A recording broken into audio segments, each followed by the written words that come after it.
Hello students. बेटा आज का अपना जो टॉपिक है वो है ह्यूमन जेनेटिक डिसऑर्डर्स और ये इस चैप्टर का लास्ट टॉपिक भी है। ठीक है, इम्पोर्टेंट टॉपिक है जहाँ से हर बार क्वेश्चन जो है वो पुट होते हैं एग्जाम्स के अंदर। तो यहाँ पर बात आती है ह्यूमन जेनेटिक डिसऑर्डर्स जो हैं ये दो टाइप के होते हैं।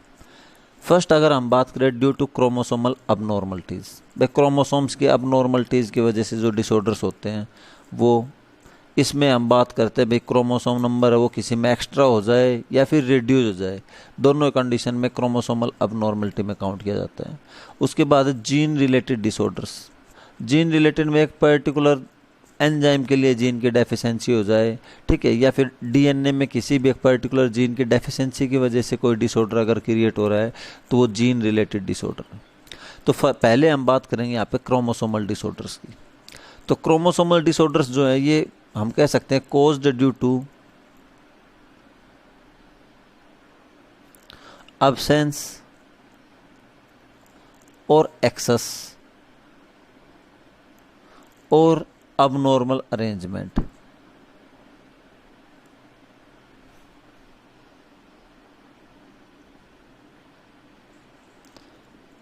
of one or more chromosome।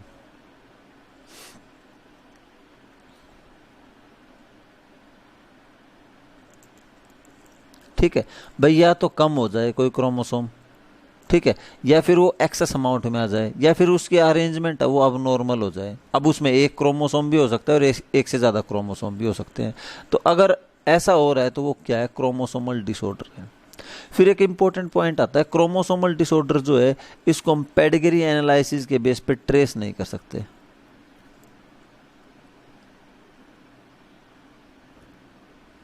Does not help in tracing. तो पेडिग्री एनालिसिस जो है उसके बेस पे हम इन डिसऑर्डर्स को ट्रेस नहीं कर सकते। ठीक है, अब बात आती है इन डिसऑर्डर्स के अंदर होता क्या है। तो हम यहां पे कह सकते हैं these are due to aneuploidy and abrasion either in a autosome or in a sex chromosome. भाई यहाँ पर क्या हो रहा है, एन्यूप्लॉइडी या फिर एब्रेशन हो रहा है, ये हम पीछे डिस्कस कर चुके हैं म्यूटेशन वाले पार्ट में। ठीक है, चाहे वो ऑटोसोम की हो चाहे सेक्स क्रोमोसोम की हो। ठीक है भाई, सेक्स क्रोमोसोम चाहे इंक्रीज हो रहा हो चाहे डिक्रीज हो रहा हो, ऑटोसोम चाहे इंक्रीज हो रहा हो डिक्रीज हो रहा हो, दोनों कंडीशन में वो क्रोमोसोमल डिसऑर्डर के अंदर काउंट किया जाएगा। अब हम वन बाय वन डिसऑर्डर्स जो उनकी बात करेंगे। तो पहला डिसऑर्डर जो है वो है डाउन सिंड्रोम, जिसको हम ट्राइसोमी भी बोलते हैं, 21 ट्राइसोमी। ठीक है, तो ये जो डिसऑर्डर है ये क्या है, ऑटोसोमल डिसऑर्डर है। ऑटोसोमल एन्यूप्लॉइडी कह सकते हैं हम, ऑटोसोमल एन्यूप्लॉइडी। क्यों? क्योंकि इस डिसऑर्डर के अंदर 21th क्रोमोसोम जो है उसकी ट्राइसोमी हो जाती है, और 21th क्रोमोसोम क्या है, ऑटोसोम है। ठीक है, बेसेक्स क्रोमोसोम्स के अलावा जितने भी क्रोमोसोम्स है वो ऑटोसोम्स में काउंट किए जाते हैं। तो यहाँ पर क्या हो रहा है, 21th क्रोमोसोम की ट्राइसोमी हो रही है, 21th क्रोमोसोम ऑटोसोम, इसलिए हम कह सकते हैं ऑटोसोमल यहाँ पे एन्यूप्लॉइडी है वो क्रिएट होती है। ठीक है, तो इंडिविजुअल जो है उसके अंदर क्या होते हैं, दो क्रोमोसोम होने चाहिए, 21th क्रोमोसोम की दो कॉपी होनी चाहिए, जबकि इस इंडिविजुअल में एक एडिशनल कॉपी आ जाती है, तो 3 क्रोमोसोम्स हो जाते हैं। तो यहाँ पे क्या हो गया, ट्राइसोमी होगी किसकी, 21th क्रोमोसोम की। अब बात आती है कि भाई ऐसा होता क्यों है, ये होता है नॉन डिसजंक्शन की वजह से।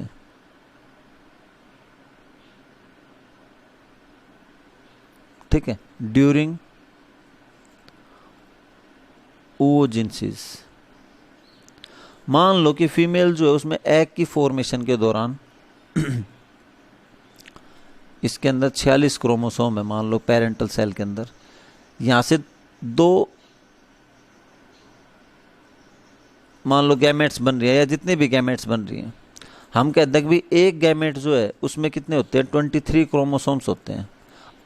ठीक है, तो जितने भी अपने पास गैमेट्स है सभी के अंदर क्या होगा, 23 क्रोमोसोम होता है। यहाँ पे बात आती है गैमेट फॉर्मेशन के दौरान एक सेल के अंदर मान लो 24 क्रोमोसोम आ गए और एक में चले गए 22 क्रोमोसोम। इसमें 21 क्रोमोसोम है वो दोनों के दोनों यहीं पे आ गए, यहाँ पे गया ही नहीं क्रोमोसोम। ठीक है, तो इस कंडीशन में क्या होगा, एक सेल के अंदर क्या हुआ, क्रोमोसोम नंबर इंक्रीज हो गया, एक में डिक्रीज हो गया। अब ये जो एग है, ये एग जिस मेल गैमेट के साथ फ्यूज कर रहा है उसके अंदर 23 क्रोमोसोम्स हैं, इसमें 24 हैं। जायगोट जो उसमें क्या जाएगा, 47 क्रोमोसोम हो जाएंगे। अब यहाँ से 2 कॉपी आई 21 क्रोमोसोम की, यहाँ से एक आई, और यहाँ पे क्या हो गया, इंडिविजुअल के अंदर 3 कॉपी होगी। ठीक है, तो ये चीज़ थी। ठीक है, तो जो ऑफस्प्रिंग है उसके अंदर क्या हो जाएंगे, 47 क्रोमोसोम्स हो जाएंगे, इंस्टेड ऑफ हम कह सकते हैं 46 क्रोमोसोम्स के कंपेरेटिवली इसमें 47 हो गए। ठीक है, अब बात आती है ऐसा होने से क्या होगा। ठीक है, तो ये जो डिसऑर्डर है मतलब इंडिविजुअल के अंदर ट्राइसोमी 21 क्रोमोसोम के ट्राइसोमी होने की वजह से क्या होगा, इंडिविजुअल का फेस जो है वो क्या हो जाएगा, राउंडेड हो जाएगा। ठीक है, ब्रॉड फोरहेड हो जाएगा। ठीक है, permanent open mouth,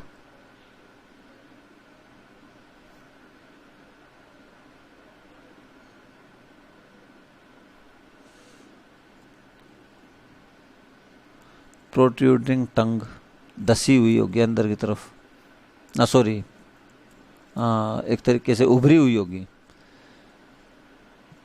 projecting lower lip, short नेक,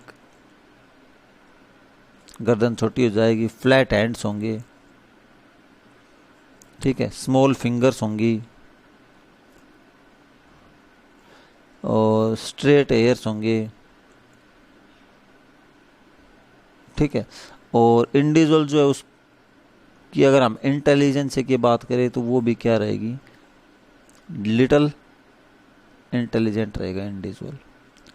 ठीक है, इसके अलावा हम कह सकते हैं हार्ट और अदर ऑर्गन्स जो है वो भी क्या रहेंगे, डिफेक्टिव रहेंगे।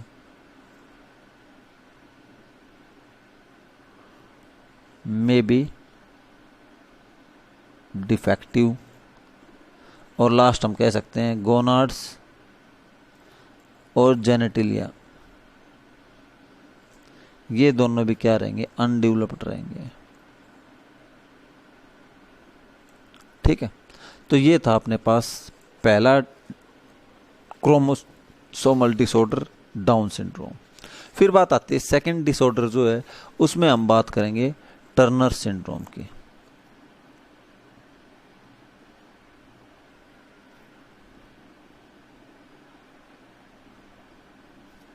टर्नर सिंड्रोम में क्या होता है, मोनोसोमी होती है।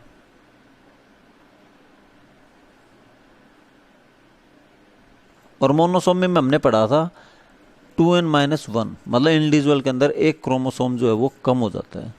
ठीक है, तो ये जो डिसऑर्डर है ये क्या है, सेक्स क्रोमोसोमल एन्यूप्लॉइडी है, जिसमें इंडिविजुअल जो उसके अंदर सेक्स क्रोमोसोम जो है वो कम हो जाता है। किस कंडीशन में होता है, तो यहाँ पे हम बात कह सकते हैं ड्यू टू ओलोसोम फ्री एग, मतलब इंडिविजुअल में अगर मान लो कंडीशन ये है, गैमेट जो है वो बनी, उस गैमेट के अंदर क्या है, सेक्स क्रोमोसोम है वो कम है। ठीक है, ऑटोसोम सारे हैं और इंडिविजुअल में सेक्स क्रोमोसोम नहीं है, वो नॉन डिसजंक्शन की वजह से यही है। ठीक है, तो मान लो कि एक फीमेल है, उसमें एग जो है उसमें क्या है, सेक्स क्रोमोसोम नहीं है, और ऐसा एग जो है वो फ्यूज करता है मेल गैमेट के साथ, और इस कंडीशन में क्या होगा, 44+X वाली कंडीशन आ जाएगी। इंडिविजुअल में सिर्फ एक ही सेक्स क्रोमोसोम रहेगा। ठीक है, सेकंड नहीं होगा। तो ये जो कंडीशन है ये रिप्रेजेंट करेगी किसको, टर्नर सिंड्रोम की। तो सेक्स क्रोमोसोम अगर एक कम है तो ये जो डिसऑर्डर है ये क्या होगा, टर्नर सिंड्रोम होगा। अब इसमें अपोजिट भी हो सकता है, मान लो कि भाई फीमेल गैमेट जो उसके अंदर सेक्स क्रोमोसोम प्रेजेंट है और मेल गैमेट में सेक्स क्रोमोसोम नहीं है, तो वो कंडीशन भी सेम वही है, तो उसको भी हम टर्नर सिंड्रोम में ही काउंट करेंगे। ठीक है, तो ये था। अब यहाँ पे क्या होता है, इंडिविजुअल के अंदर 46 के जगह पे क्या होंगे, 45 क्रोमोसोम्स है वो प्रेजेंट होंगे। ठीक है, अब बात आती है इंडिविजुअल के सिम्टम्स क्या होंगे। तो सेक्स क्रोमोसोम जो है वो कम है, इसलिए इंडिविजुअल क्या होगा, स्ट्रिल होगा। अगर एक्स क्रोमोसोम है तो वो क्या होगी, स्ट्रिल फीमेल होगी। ठीक है, हैविंग रूडिमेंट्री ओवरी होगी।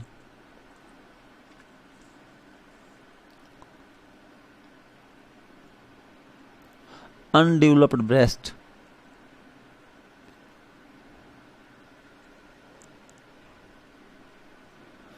स्मॉल यूट्रस,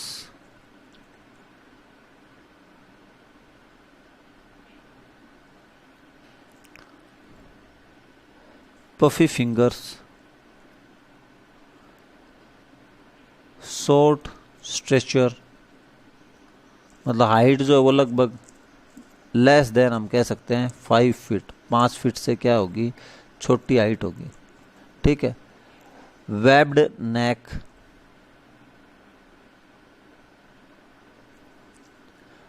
अब नॉर्मल इंटेलिजेंसी,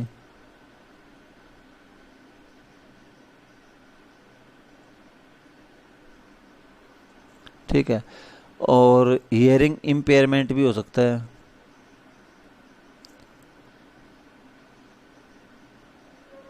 मतलब सुनने में दिक्कत आएगी, एक कान से ज़्यादा सुनेगा, एक से कम सुनेगा। कार्डियोवास्कुलर अबनॉर्मलिटीज भी हो सकती है। ठीक है, हार्ट से रिलेटेड है वो डिसऑर्डर हो जाएगा। ठीक है, ये अब बात आती है मेल टर्नर सिंड्रोम जो है वो हम कह सकते हैं कि अनअवेलेबल होता है नेचर के अंदर, मतलब एनालाइज है वो कम ही किया जाता है। ठीक है, तो ये पार्ट था। उसके बाद थर्ड डिसऑर्डर जो है वो है क्लिनफिल्टर सिंड्रोम। क्लिनफिल्टर सिंड्रोम में क्या होगा, जैसे मान लो यहाँ पे जो गैमेट बनी थी, ठीक है, यहाँ से मान लो कि एक इंडिविजुअल से 2 गैमेट बनी, एक में क्रोमोसोम सेक्स क्रोमोसोम जो है वो अब्सेंट था, तो भाई दूसरी में ज़्यादा हो जाएगा, 2 रहेंगे। जैसे मान लो एक्स दोनों आ गए। ठीक है, अब ये नॉर्मल जिस गैमेट के साथ फ्यूज करेगा उसके अंदर क्या होगा, एक सेक्स क्रोमोसोम होगा। मान लो ये गैमेट इसके साथ फ्यूज हो गई, इस कंडीशन में क्या होगा, इंडिविजुअल के अंदर 44 प्लस एक्स कंडीशन आ गई। तो यहाँ पर क्या हो गया, इंडिविजुअल के अंदर 3 सेक्स क्रोमोसोम हो गए जबकि होने चाहिए थे 2। तो यहाँ पर इंडिविजुअल में 47 क्रोमोसोम्स हो गए। तो ये जो डिसऑर्डर है इसको हम क्लिनफिल्टर सिंड्रोम के अंदर काउंट करेंगे। ठीक है, तो ये है। अब ये चाहे वाई हो, यहाँ पे वाई भी आ सकता है, तो भी कंडीशन वही कि भाई यहाँ से 2x आ गए और यहाँ से मेल गैमेट के थ्रू यहाँ पे क्या हो गया, वाई आ गया। ठीक है, अब इस कंडीशन में क्या होगा, तो भाई यहाँ पे हम बात करते हैं, जैसे मान लो कि इंडिविजुअल जो है, पर्सन जो है वो क्या होगा, स्ट्रिल होगा। अगर वाई प्रेजेंट है तो वो क्या होगा, स्ट्रिल मेल होगा। ठीक है, इसको हम फेमिनाइज्ड मेल भी बोलेंगे क्योंकि इसके अंदर कुछ फीमेल कैरेक्टरिस्टिक्स भी क्या होंगे, शो होंगे। ठीक है, इसके अलावा अनडेवलप्ड टेस्टिस होंगे, मेंटल रिटार्डेशन होगा,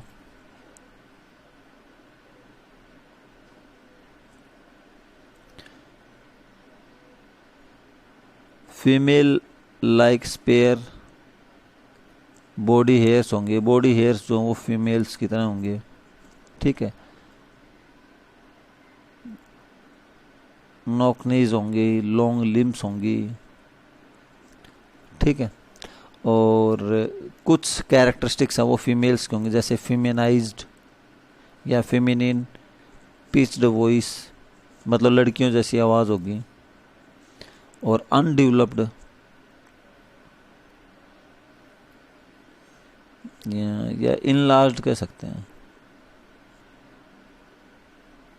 इनलार्ज्ड ब्रेस्ट होगी। तो ये कुछ कैरेक्टरिस्टिक्स हैं वो रिप्रेजेंट होंगी। तो इंडिविजुअल के अंदर 2 एक्स क्रोमोसोम प्रेजेंट, एक वाई प्रेजेंट है, तो मेल और फीमेल दोनों की कैरेक्टरिस्टिक्स होंगी, पर ये कैरेक्टरिस्टिक्स है वो क्या होंगी, अनडेवलप्ड होंगी, चाहे वो मेल की हो चाहे फीमेल की हो। ठीक है, तो ये पार्ट था। तो ये अपने पास हमने बात की, क्रोमोसोम्स जो है उनके बेस पे बात आ गई है। तो अपना ए टाइप जो है वो यहाँ पे फिनिश हो गई है। बी टाइप जो है उसमें हमने बात करनी है जीन रिलेटेड ह्यूमन डिसऑर्डर्स की।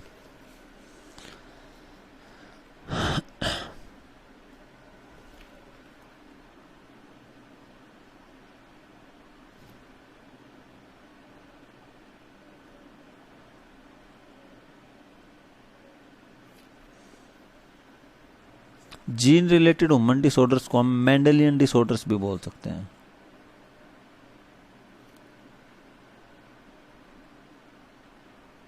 ठीक है, अब ये किस वजह से होते हैं, तो भाई ये म्यूटेशन की वजह से होते हैं और ये ट्रांसमिट हो जाते हैं पेरेंट्स से ऑफस्प्रिंग के अंदर। ठीक है, और पेरेंट्स से जो ऑफस्प्रिंग्स में ट्रांसमिट हो रहे हैं उनका फैमिली ट्री भी बनाया जा सकता है, मतलब उनका पेडिग्री एनालिसिस के बेस पे रिकॉर्ड मेंटेन किया जा सकता है। ठीक है, तो ये था। अब बात आती है यहां पर भी अगर हम बात करते हैं तो यहां पे हम बात करेंगे जीन म्यूटेशन इन ऑटोसोम्स। ठीक है, भाई जीन म्यूटेशन है वो ऑटोसोम्स में हो रहा है या फिर सेक्स क्रोमोसोम्स में हो रहा है। सेकंड हम कह सकते हैं gene mutation in sex chromosomes. ठीक है, दोनों कंडीशन में आ जाएगा। अगर बात चल रही है ऑटोसोम की, तो ऑटोसोम्स में भी हम बात करेंगे रिसेसिव ट्रेट की और डोमिनेंट ट्रेट की, कि भाई ये ऑटोसोमल रिसेसिव ट्रेट है या ऑटोसोमल डोमिनेंट ट्रेट है। अपने सिलेबस में रिसेसिव ट्रेट्स जो है वो काउंट है, डोमिनेंट ट्रेट जो है उसका एग्जाम्पल पूछ लिया जाता है। ठीक है, वहां पे तुम कह सकते हो हंटिंगटन डिसऑर्डर। ये डिसऑर्डर का नाम याद रखना पड़ेगा, HUNTINGTON। ठीक है, तो ये एक डिसऑर्डर है ये, तो इसका नाम जो है वो याद रख लेना, ये ऑटोसोमल डोमिनेंट ट्रेट है। ठीक है, सिर्फ एग्जाम्पल पूछा जाएगा, बाकी और कुछ नहीं पूछा जाएगा डोमिनेंट ट्रेट के लिए। ठीक है, रिसेसिव ट्रेट जो है वो अपने पास कुछ एग्जाम्पल्स हैं, उन डिसऑर्डर्स की हम बात करेंगे, और सेक्स क्रोमोसोम्स के बेस पे भी कुछ डिसऑर्डर्स हैं उनकी बात करेंगे। तो पहले हम बात कर लेते हैं gene mutation in autosomes.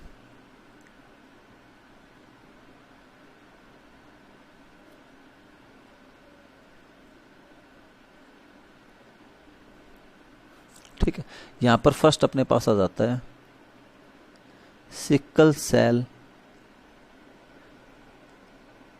Anaemia. ठीक है, तो सिकल सेल एनीमिया जो है ये क्या है, एक ऑटोसोमल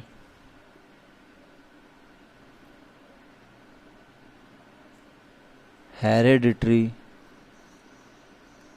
डिसऑर्डर है। ठीक है, तो ये एक ऑटोसोमल हेरिडेटरी डिसऑर्डर, मतलब ऑटोसोम्स जो है उनके ऊपर ये डिसऑर्डर क्रिएट होता है। हेरिडेटरी किस लिए बोलते हैं, क्योंकि ये ट्रांसमिट होता है पेरेंट से ऑफस्प्रिंग के अंदर। ठीक है, इट इज ड्यू टू, या कह सकते हैं which is due to RBC लगा लो या इरिथ्रोसाइट्स बिकम सिकल शेप्ड। ये डिसऑर्डर इसलिए होता है क्योंकि इंडिविजुअल की आरबीसी जो है वो क्या होती है, स्फेरिकल होती हैं। इन इंडिविजुअल्स में ये क्या हो जाती है, सिकल शेप्ड हो जाती है। ठीक है, कब, तो हम कह सकते हैं अंडर ऑक्सीजन डेफिशिएंसी। जब भी इंडिविजुअल जो है वो ऑक्सीजन, मतलब जब भी इंडिविजुअल की बॉडी में ऑक्सीजन की डेफिशिएंसी होगी तब आरबीसी जो है वो क्या होगी, सिकल शेप हो जाएगी। वैसे नॉर्मल रहेगी। अब ये कब होता है, तो हम कह सकते हैं हैवी एक्सरसाइज के दौरान, ठीक है, या फिर एट हाई एल्टीट्यूड, ठीक है, दोनों जगह पे। भाई हम पहाड़ी इलाकों में जाएंगे तब वहाँ पे ऑक्सीजन की डेफिशिएंसी होगी, ठीक है, या फिर हम हैवी एक्सरसाइज करते हैं उस टाइम पे ऑक्सीजन की डेफिशिएंसी होती है बॉडी में, और उस कंडीशन में क्या होगा, आरबीसी वो सिकल सेप हो जाती है, ठीक है।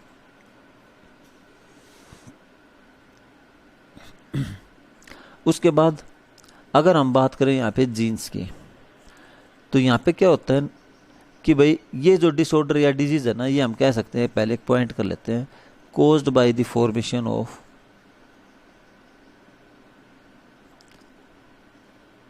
an abnormal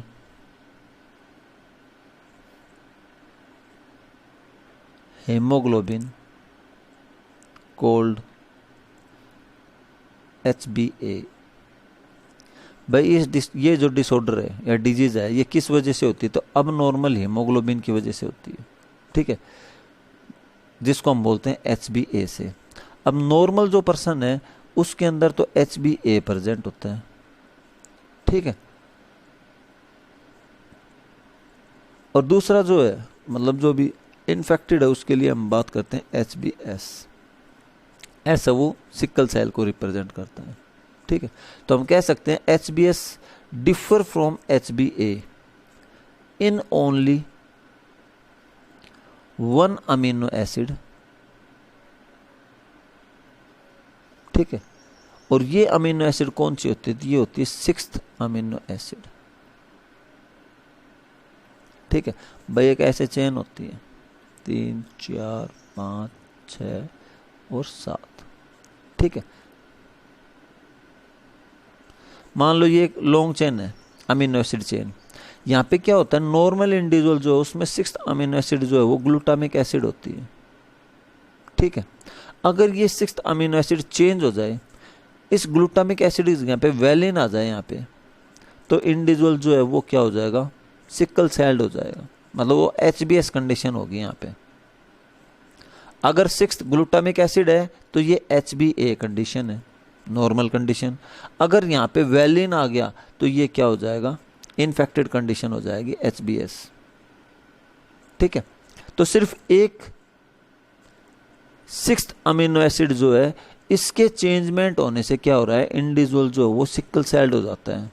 तो तुम्हें ये याद रखना है कि ये कौन सी चेंज हो रही है अमीनो एसिड, तो ग्लूटामिक एसिड है वो चेंज हो रही है, कौन सी 6th, 7th भी ग्लूटामिक एसिड होती है, 6th चेंज होती है और वो चेंज होकर वेलिन में कन्वर्ट हो जाती है। अब ये चेंज कैसे होती है उसकी हम आगे बात करेंगे, ठीक है।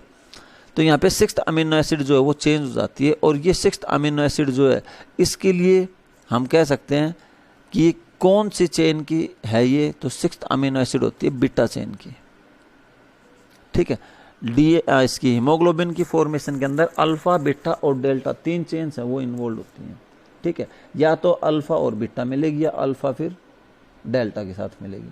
तो बीटा चेन जो है उसके अंदर या इस बीटा चेन से जो हीमोग्लोबिन बना है उसमें क्या होगा, 6th अमीनो एसिड है वो चेंज हो जाती है, ठीक है। अब ये चेंज होती कैसे है, तो यहाँ पे बात आती है कि भाई ये जो जीन्स हैं बीटा चेन के लिए ये प्रेजेंट होते हैं 11th क्रोमोसोम पे। 11th क्रोमोसोम जो उसके अंदर म्यूटेशन क्रिएट होता है और इस वजह से क्या होता है, 6th अमीनो एसिड है वो वेलिन में कन्वर्ट हो जाती है। तो एक बार हम नॉर्मल इंडिविजुअल जो उसकी बात कर लेते हैं जीन्स की। तो नॉर्मल जो HbA जीन है, ठीक है, उसमें क्या होता है 6th या डीएनए जो है उसमें प्रेजेंट होता है 6th अमीनो एसिड के लिए जो भी डीएनए है यहाँ पे जीन्स प्रेजेंट होते हैं CTC।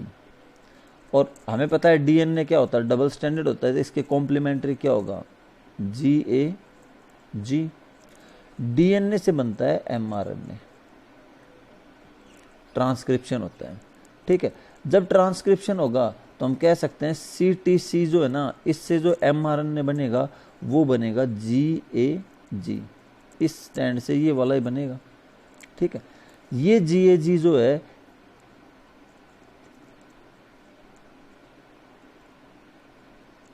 ये कोड करता है किसके लिए, ग्लूटामिक एसिड के लिए, first, second, third, fourth, fifth, sixth और सेवन्थ। ठीक है, तो GAG कोड करता है किसके लिए? ग्लूटामिक एसिड के लिए।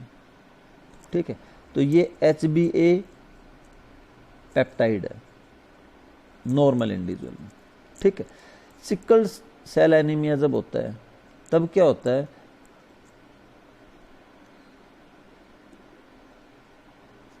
सिकल सेल HbS जीन अगर हम बात करें तो यहाँ पे क्या होता है कि इंडिविजुअल में होना तो चाहिए था क्या चीज़? CTC। यहाँ पे क्या हो जाता है? CAC हो जाता है, म्यूटेशन हो गया। T की जगह पे क्या आ गया? A आ गया, सब्स्टिट्यूटेड म्यूटेशन हो जाता है ना, जिसमें प्यूरिन को पायरेमिडीन वो रिप्लेस करता है, वही कंडीशन है यहाँ पर, या पायरेमिडीन को प्यूरिन रिप्लेस करेगा। तो यहाँ पे क्या होता है? T को A रिप्लेस कर देता है, एडेनिन है वो रिप्लेस कर देता है थायमिन को। ठीक है, तो CAC जो है ये है, और इसके कॉम्प्लीमेंट्री क्या होगा? GTG। तो यहाँ से जब mRNA बनेगा किसके कॉम्प्लीमेंट्री? CAC के कॉम्प्लीमेंट्री, तो ये बनेगा GTG। बनना चाहिए था GAG, बना GTG। और GTG जो है ये कोड करता है किसके लिए? वैलिन के लिए, सिक्स्थ जो है। ठीक है, तो sixth amino acid glutamic acid होनी चाहिए, तो उसकी जगह पे क्या होगी? वैलिन होगी। किस वजह से? सिर्फ T की जगह पे A आने की वजह से। ठीक है, तो ये एक पॉइंट म्यूटेशन का एग्जांपल है कि एक जगह पे चेंज हुआ है जिसकी वजह से क्या हुआ? इंडिविजुअल जो है उसको सिकल सेल एनीमिया हो गया। ठीक है, तो ये पॉइंट था इसके अंदर। अब मान लो यहाँ पे पूछ लिया जाए क्वेश्चन, मान लो कि ऐसे पूछ लिया जाए कि भाई अपने पास एक कैरियर वुमेन है और एक कैरियर जो है वो कैरियर फीमेल और कैरियर मेल। कैरियर इसलिए बोलते हैं क्योंकि ये जो डिसऑर्डर है ये ऑक्सीजन डेफिशिएंसी में एक्सप्रेस करेगा, वैसे पर्सन जो है वो नॉर्मल रहेगा।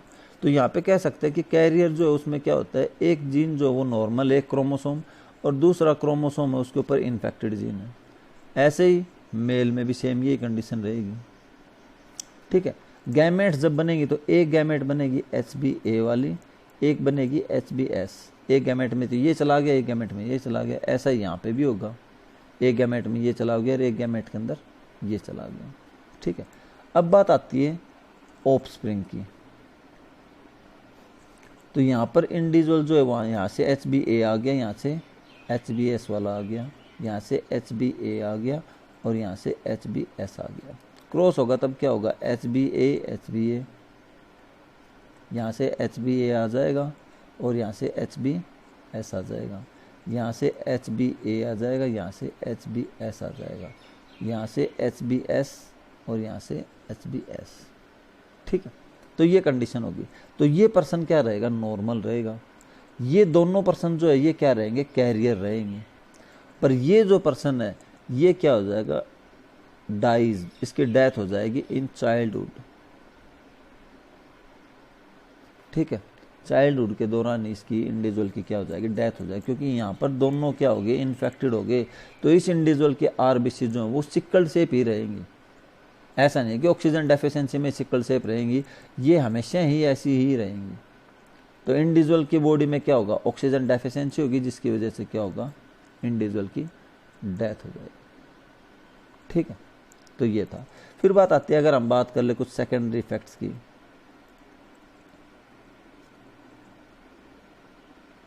इसमें ध्यान रखना भाई, क्वेश्चन जब आता है तो हमें ये दोनों कंडीशन जो है वो शो करनी पड़ेंगी, बना के दिखानी पड़ेगी कि भाई ये नॉर्मल कंडीशन है, ये ऐसी कंडीशन है। ठीक है, तो ये अच्छे से जीन्स का ध्यान रखना कि भाई CTC जो है वो नॉर्मल के लिए है और CAC जो है वो अब नॉर्मल कंडीशन के लिए है। तो सेकेंडरी इफेक्ट की बात करें तो यहाँ पे बात आती है कि अगर RBC जो है वो क्या हो जाए? सिकल शेप हो जाए, तो ये पास थ्रू नहीं हो सकती, can not pass through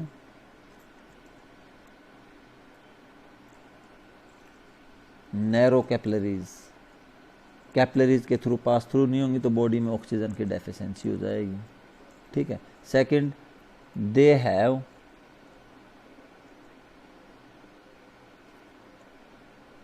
a tendency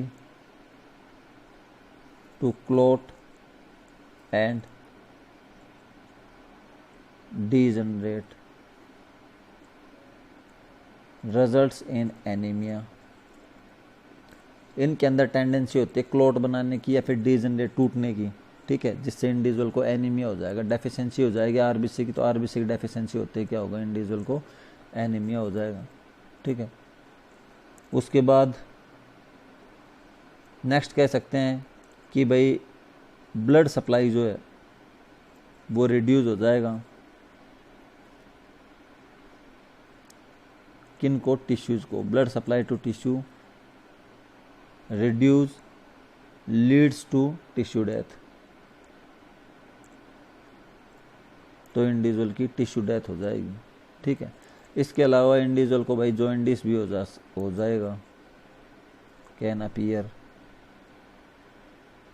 ठीक है, और स्प्लिन एंड ब्रेन जो है उसमें भी डैमेज होगा, गेट डैमेज, ठीक है। तो ये है। और अगर हम जीनोटाइप की पॉसिबिलिटी करें तो 3 टाइप की पॉसिबिलिटी बनती है, एक जिसमें दोनों इन्फेक्टेड है, एक जिसमें एक इन्फेक्टेड एक नॉर्मल है, और एक जो दोनों नॉर्मल है, तो 3 पॉसिबिलिटी बनती है जीनोटाइप की, ये भी ध्यान रखना, ठीक है। अब इसमें ये भी पूछा जा सकता है कि नॉर्मल फीमेल है, कैरियर मेल है, तो उसमें दोनों ही क्या रहेंगे, ए वाले आ जाएंगे, ठीक है। फीमेल है वो भाई कैरियर है, मेल नॉर्मल है, तो यहाँ पर दोनों ए आ जाएंगे, यहाँ पे एस आ जाएगा, दोनों कैरियर हैं ऐसे आ गया, तो ये कंडीशन है वो तुम्हें ध्यान रखनी पड़ेगी जब भी क्वेश्चन पुट होता है उस टाइम पे, ठीक है। तो ये इसके बाद एक पॉइंट और आता है, सिकल सेल एनीमिया जो है वो कुछ कंडीशंस के अंदर बेनिफिशियल होता है, ठीक है। कैसे, तो यहाँ पे बात आती है मलेरिया कंडीशन के अंदर,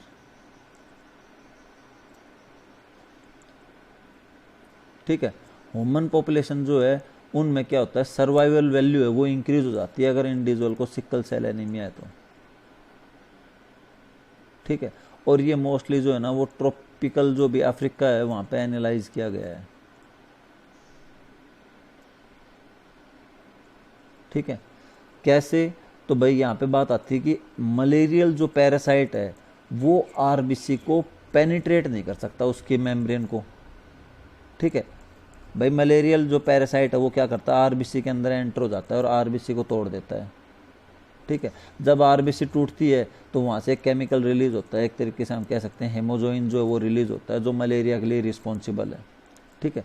तो यहाँ पे बात आती है कि ये जो मलेरियल पैरासाइट है ये अगर आरबीसी है वो सिकल्ड शेप है तो इसके अंदर पेनिट्रेट नहीं कर पाएगा, इसकी मेम्ब्रेन को क्रॉस नहीं कर पाएगा, जिसकी वजह से क्या होगा, इंडिविजुअल जो उसको मलेरिया नहीं होगा। तो ये बेनिफिट भी है इस चीज़ का, ठीक है। तो ये एक पॉइंट याद रखना भाई, ये कई बार 1 मार्क्स में पूछा जाता है। तो ये था, इसके अलावा कुछ डिसऑर्डर्स और हैं जैसे थैलेसीमिया हो गया, इन डिसऑर्डर्स की बात हम अपने नेक्स्ट लेक्चर में करेंगे। Thank you.